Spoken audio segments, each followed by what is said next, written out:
So we're reading in Book 10, the Book of the Double Twilight, Canto 3, the Debate of Love and Death.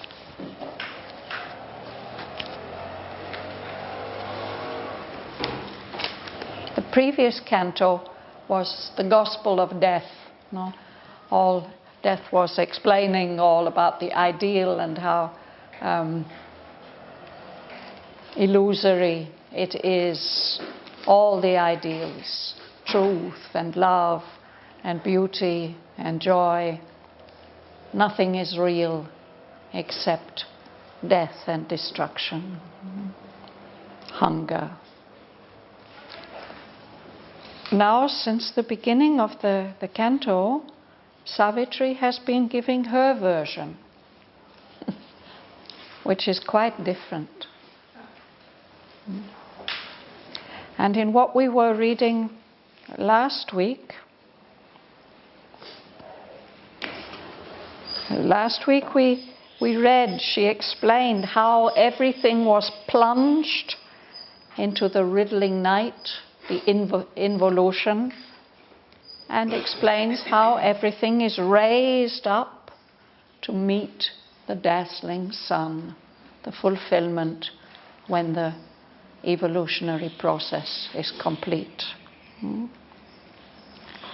she says, this is your role, is to provide this darkness, to cover up the face of the eternal with this dark mask. And when you do that, then the bliss, the wonderful creative bliss, the conscious force full of Ananda that has made this world has fallen into a kind of deep sleep.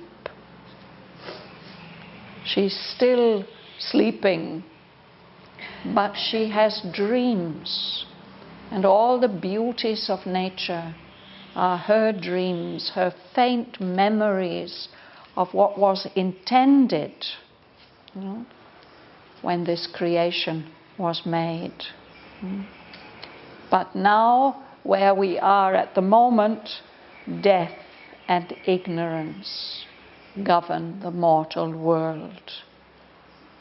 And that is Savitri's mission. She has come to change that grip of death and ignorance on the human soul. So I'm going to read on from line 265.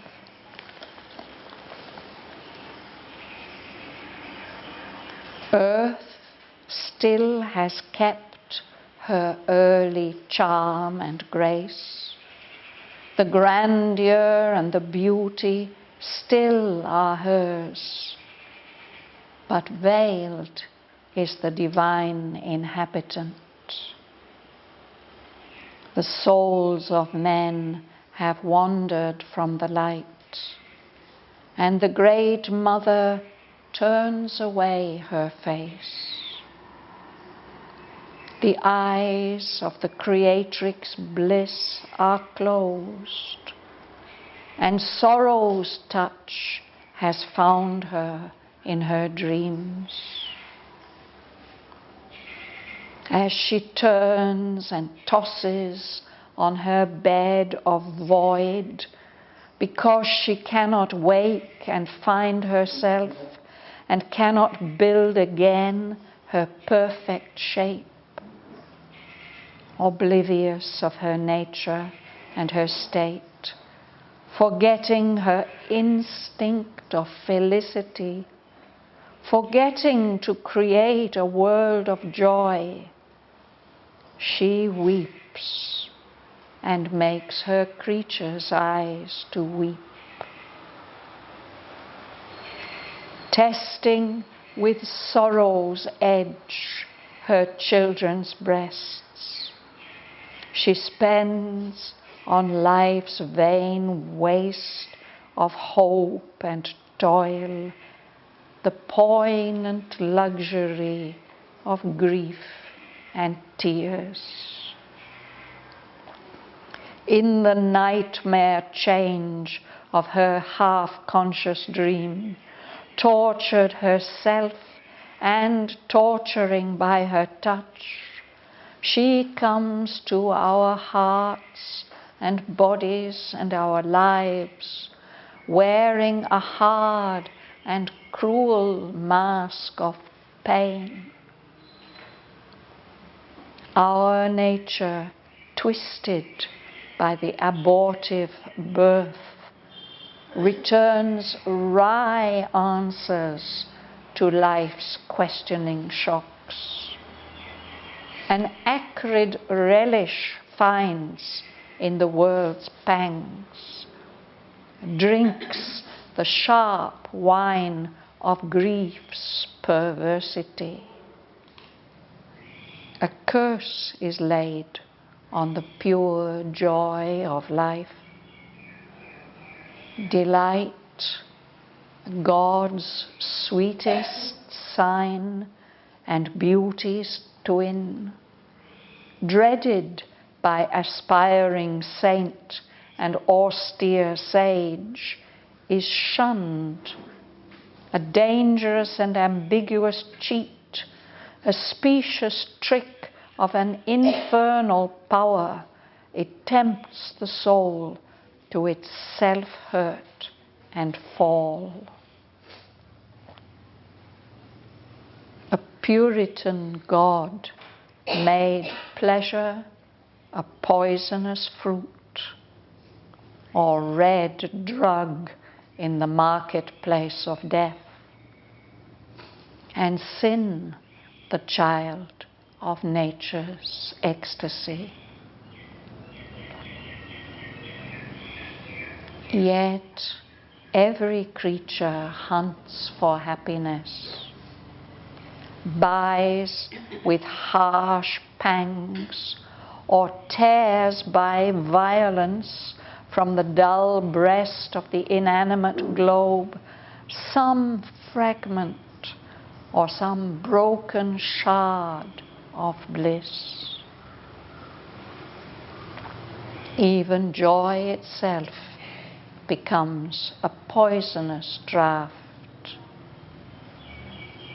Its hunger is made a dreadful hook of fate.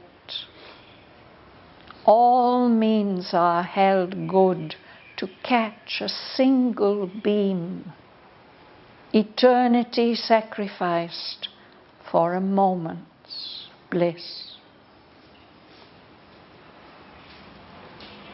Yet for joy and not for sorrow earth was made, and not as a dream in endless suffering time. Although God made the world for his delight, an ignorant power took charge and seemed his will, and death's deep falsity has mastered life. All grew a play of chance, simulating fate.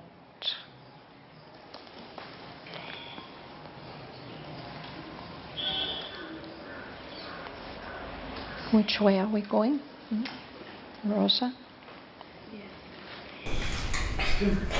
Yet still has kept her early charm and grace. The grandeur and the beauty still are her, but veiled is the divine inhabitant. The souls of man have wandered from the light, and the great mother turns away her face. Yes. So Earth, our Mother Earth, she still has kept that early charm and grace. All the beauty of nature is still there in a few protected and special places.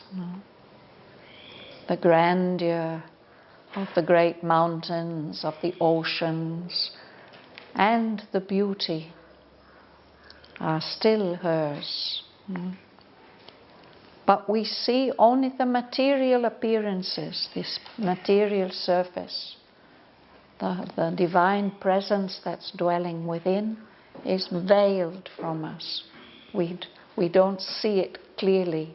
From time to time we might get some intimation of it, some faint glimpse through the veil. So because of all that, because we are so convinced by the surfaces and appearances, the souls of men have wandered away from the light of true knowledge and true bliss. And so it's as if the Great Mother doesn't find any way to spread her influence. She turns away her face.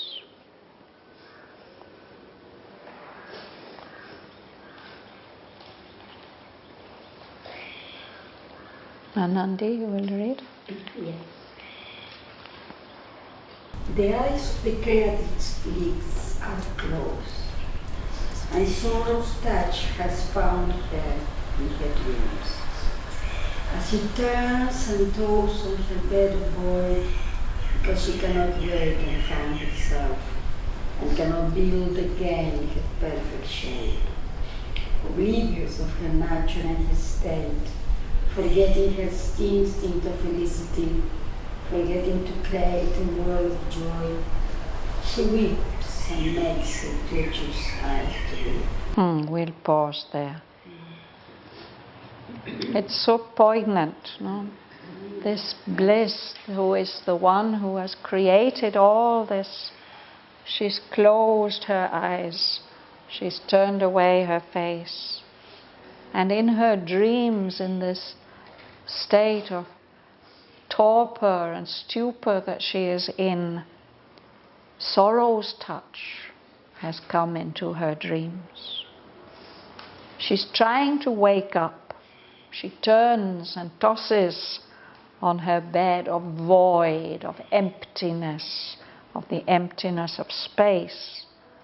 She's tossing and turning because she cannot wake up and find out who she really is. She's not able to rebuild her perfect shape because she's forgotten. She's oblivious. If you are oblivious, it means you are unconscious, but it means you have forgotten. The knowledge that you had has been lost. She's unaware of what is her true nature, and she's unaware of this unfortunate state that she's in. She's forgetting her native instinct, natural instinct of felicity, of bliss.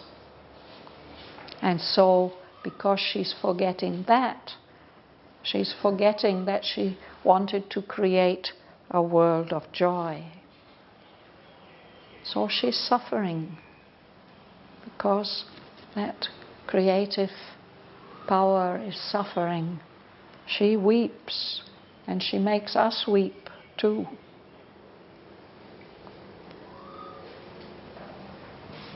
We participate in her suffering. Martin. Testing the sorrows at the children's breast, she spends on life's vain ways of hope and toil the poisonous luxury of grief and tears. Yes, so it's a kind of test, an ordeal, as if somebody is cutting us with a sharp knife, testing with sorrow's edge her children's breasts, wounding us. So life seems to be just a waste, a desert. All that's in it, all this great energy that goes on hope and hard work, all in vain. And so she weeps, she indulges in this poignant luxury of grief and tears. Sometimes this happens, no? Life is difficult and we indulge in self-pity. We weep for ourselves. And there's a kind of enjoyment in that. We can indulge in that. If people come and try to draw us out of it, we don't want really. We'd rather go on with our grief and tears. There's some part of us which indulges in that. So a luxury is something that really you can't afford, no? But you can luxuriate in grief and tears. This poignant, painful luxury. Sarojini? In the nightmare change of her half-conscious dream, touched herself and torturing by her touch. She comes to our hearts and bodies and our lives, wearing a heart and crown neck of pain. A mask, it's a sort of false face that you put on. So there she is in this deep sleep, and there she's having these half-conscious dreams, and some of them are nightmares. She finds herself so dreadfully changed, and the world so dreadfully changed. So she suffers. She herself is tortured, and she can't help causing pain to us. She tortures us. So we perceive this power. She comes to our hearts, our bodies, and our lives, wearing this mask of pain, as if she's a hard and cruel being, although really she is the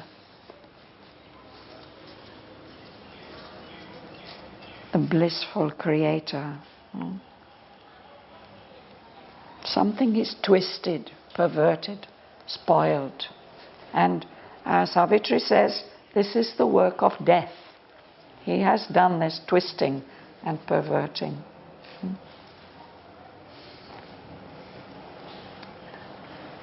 Mila, would you read? Our nature twisted by the abortive birth returns right answers to life's questioning shocks. An acrid relish finds in the world's hands, drinks the sharp wine of grief's perversity. Yes. So our nature, our human nature, has got twisted somehow by the way that we've been born out of the unconsciousness. That something has gone wrong at our birth. So we're not born whole and perfect the way we should be. There's something twisted, deformed.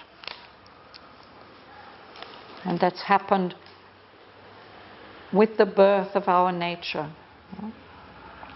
So that nature of ours can't help returning wry answers to life's questioning shocks. The experiences we have in life many of them are posing questions to us, you know, challenging us to find our true selves, to find out our inner strength, our true nature. But our human nature can't help responding in a twisted way. Wry also means twisted. You can make a wry face if something tastes bad. You screw up your face. But it also can be twisted in a psychological sense. So those shocks that we get in life, very often we respond to them in just the worst way. And we even maybe enjoy the suffering of the world, relish. It's something spicy that you take with your food to make it more interesting. A kind of chutney or a pickle. These are relishes. And especially gentleman's relish. It's full of chili. I can't go near that stuff. But anyway, people do like it and get into the habit and can't get rid of it. You know. So this acrid, burning and bitter relish, there's some kind of perverse enjoyment about all the things that go wrong in the world. So our nature also drinks this sharp wine, which is like vinegar. It's got such a sharp, acidy taste. But we drink it, we enjoy it, this perversity of grief. So or Savitri says that we enjoy like that, we have this perversity in us because of the way that our nature has been born from the unconsciousness. You know? There's something twisted and misshapen about it. You will read Ganga Lakshmi? The curse is laid on the pure joy of life, delight, God's sweetest sign and duty twin, dreaded by aspiring saint and austere sage, is shunned a dangerous and ambiguous cheat, a specious trick of an infernal power. It tends the soul to itself earth and fall. Yes. So somehow through this twistedness, crookedness, a curse. The curse is the opposite of a blessing. Just the opposite is laid on this, what should be the pure joy of life. Delight, he says, God's sweetest sign, the sweetest sign of God's presence, no? Is delight. When we feel delight, it's the twin to beauty. The divine manifests himself in the physical as beauty, and that gives us delight. But these things have been dreaded by spiritual aspirants. The aspiring saint, the sage who goes in for austerity, they want to avoid delight and enjoyment and pleasure. They shun those things because they think that these things are very dangerous, misleading, things that will cheat them, lead them away from their goal. That these things are tricks, specious tricks, false pretenses of an infernal power, a power from the lower depths, the hellish depths, that comes to tempt the soul to do things that will hurt it, that will make it fall from its pure state.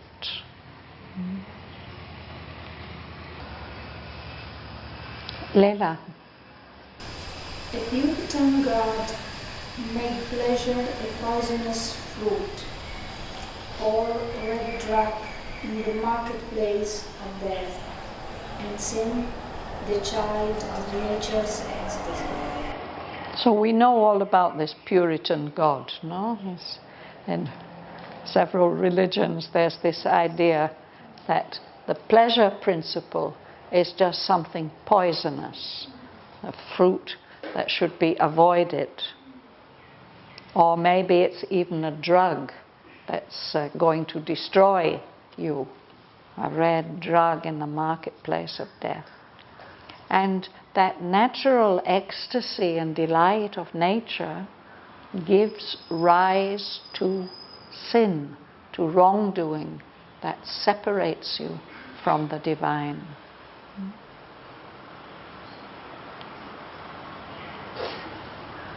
But even though there are these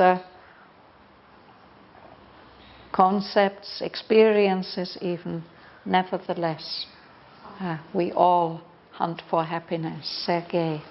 Question. Yes. What is a red drug?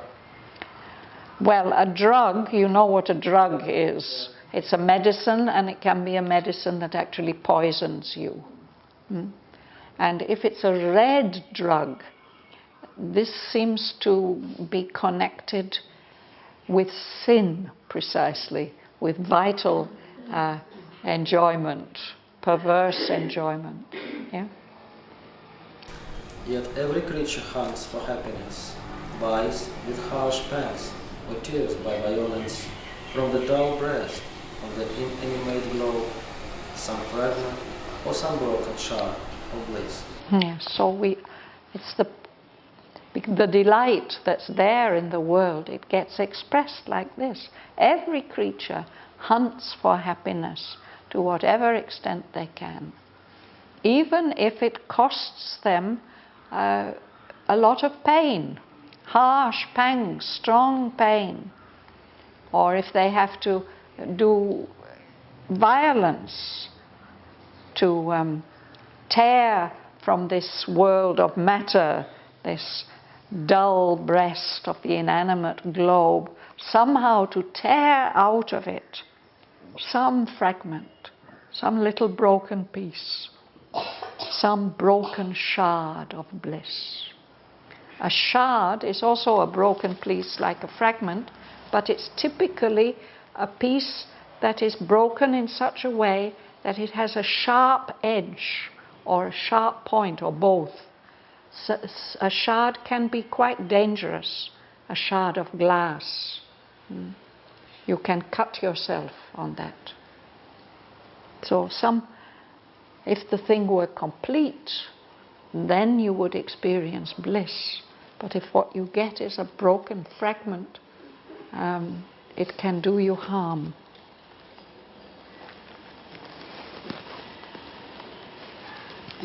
Is it? Yes, will you read, please? Yeah.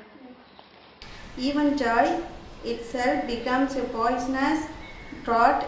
Its anger is made a treatful hook of fat. All means are held good to catch a single being.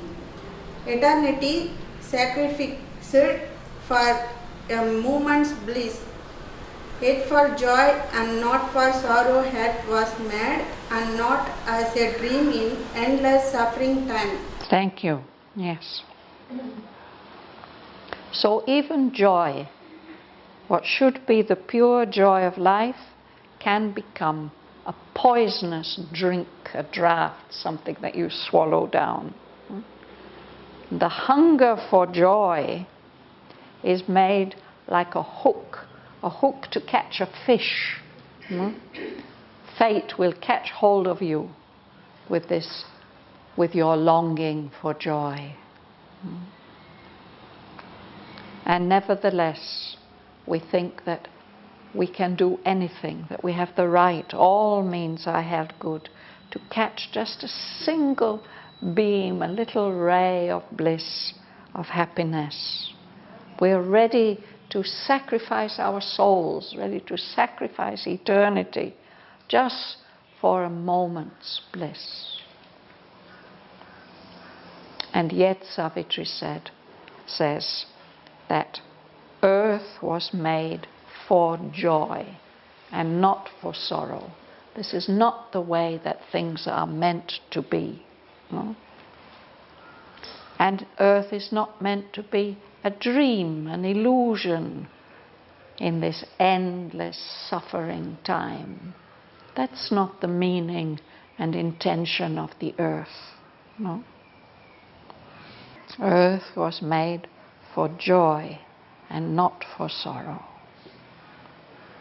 But something seems to have gone wrong. Will you read, please? Yes.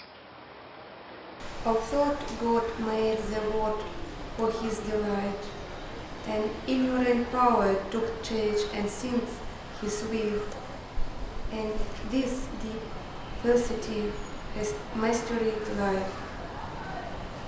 All grow a play of change, simulating fate. So God has made the world for his delight. But an ignorant power has taken charge, usurped God, and it presents itself as the divine will. Death's deep falsity, the profound falsehood of death has taken over, mastered life. And as a result, things in this world seem to happen by chance. All grew a play of chance, and yet this chance simulates, gives the appearance of fate, that it can't be changed.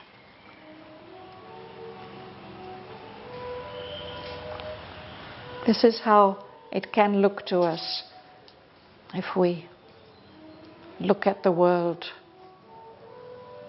in a certain way. Then come some very beautiful lines. Would you read, please?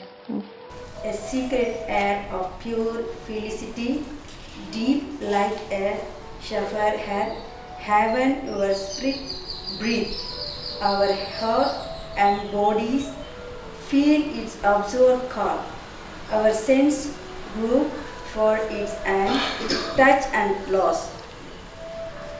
Read the next. If this Yes, go on. withdraw, the world would skim in the void. If this were not, nothing would move or live. Yes, we should remember these lines. So beautiful lines. A secret air, a secret atmosphere of pure felicity, of pure happiness.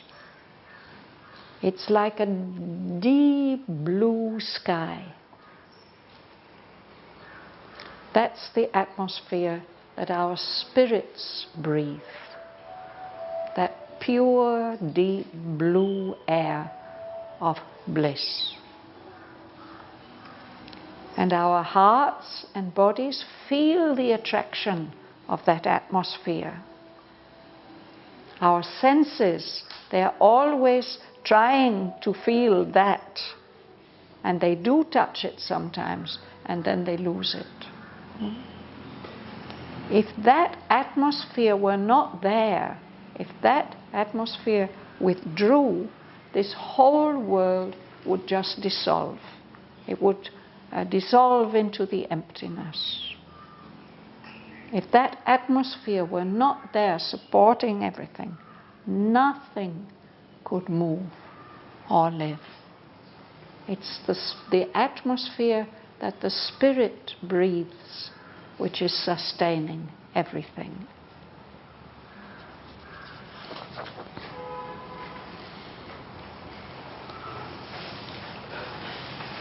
Josie. A hidden bliss is at the root of things, and mute delight regards time's countless works. The house God's joy in things' space gave wide room to house God's joy in self. Our souls were born. So this is the real thing. No? This bliss, it may be hidden from us, but that's the very root of everything. Nothing could exist without it. And there's a consciousness, a silent delight, a mute delight, is watching and enjoying all the countless works of time, everything that happens. Space, this vast universe with its emptiness, has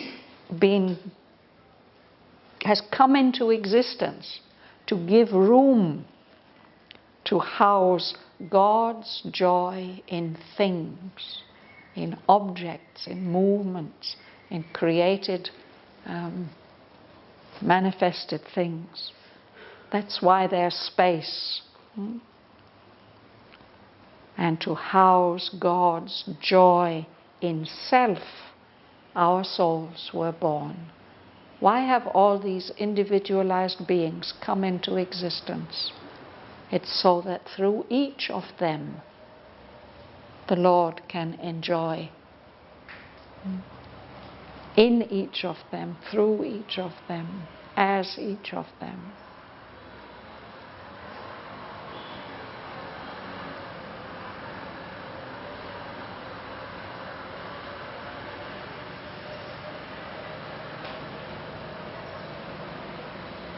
And what a bliss we would live in if we were aware of that. That God is within each of us, enjoying each of us and all our relationships, even when they clash, and still He's enjoying.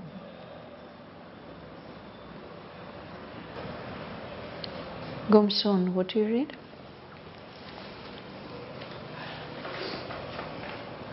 This universe on all the enchantment gods, its objects are carved cups of world delight, whose charmed wine is some deep source lecture drink.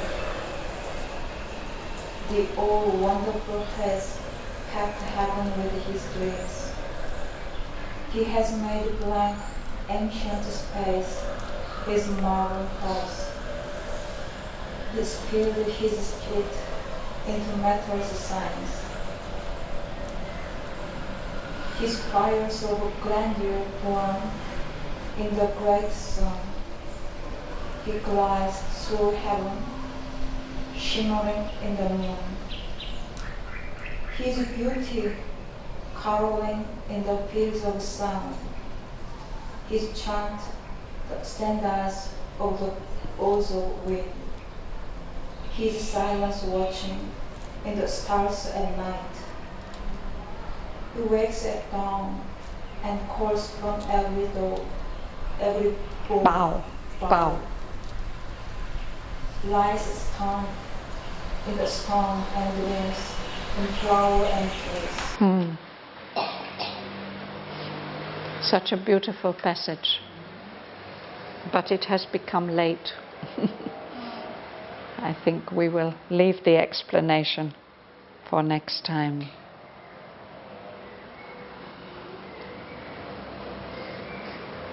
Because of all that, because the all-wonderful is inhabiting everything, then even in this labor and dolor of ignorance, on the hard, perilous ground of difficult earth, in spite of death and evil circumstance, a will to live persists, a joy to be. We will study all this next time.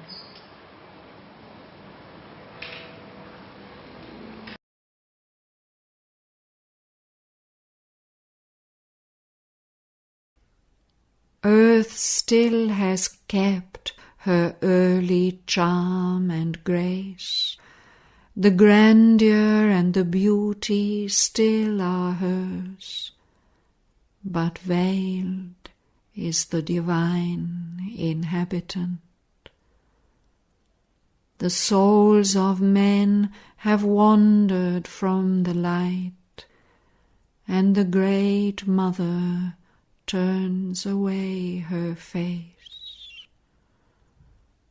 The eyes of the Creatrix bliss are closed, and sorrow's touch has found her in her dreams.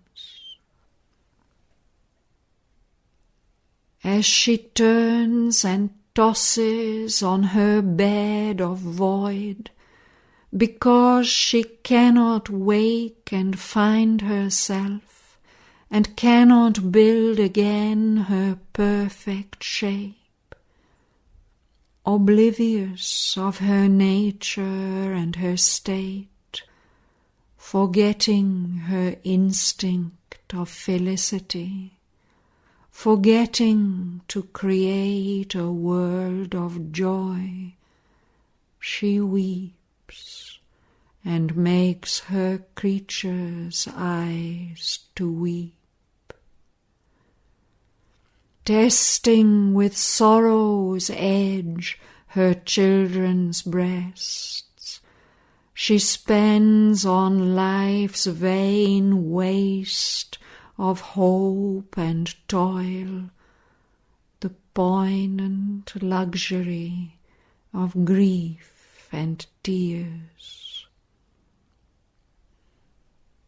In the nightmare change of her half-conscious dream, tortured herself and torturing by her touch, she comes to our hearts and bodies and our lives wearing a hard and cruel mask of pain. Our nature, twisted by the abortive birth, returns wry answers to life's questioning shocks, an acrid relish finds in the world's pangs, drinks the sharp wine of grief's perversity. A curse is laid on the pure joy of life. Delight, God's sweetest sign and beauty's twin, dreaded by aspiring saint and austere sage, is shunned, a dangerous and ambiguous cheat, a specious trick of an infernal power. It tempts the soul to its self-hurt and fall. A Puritan God made pleasure a poisonous fruit, or red drug in the marketplace of death, and sin the child of nature's ecstasy. Yet every creature hunts for happiness, buys with harsh pangs, or tears by violence from the dull breast of the inanimate globe some fragment or some broken shard of bliss. Even joy itself becomes a poisonous draught. Its hunger is made a dreadful hook of fate. All means are held good to catch a single beam, eternity sacrificed for a moment's bliss.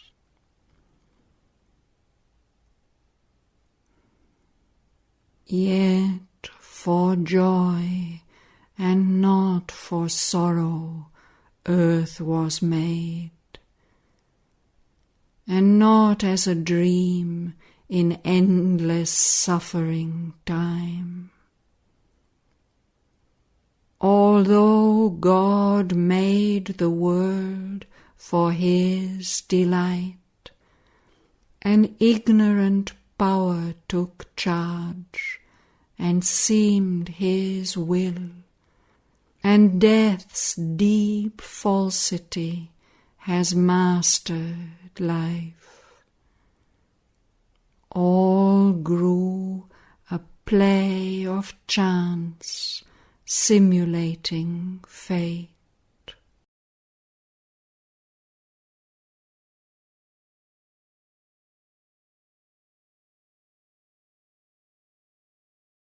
A secret air of pure felicity, deep like a sapphire heaven, our spirits breathe. Our hearts and bodies feel its obscure call. Our senses grope for it and touch and lose. If this withdrew, the world would sink in the void. If this were not, nothing could move or live. A hidden bliss is at the root of things. A mute delight regards time's countless works. To house God's joy in things, space gave wide room. To house God's joy in self, our souls were born.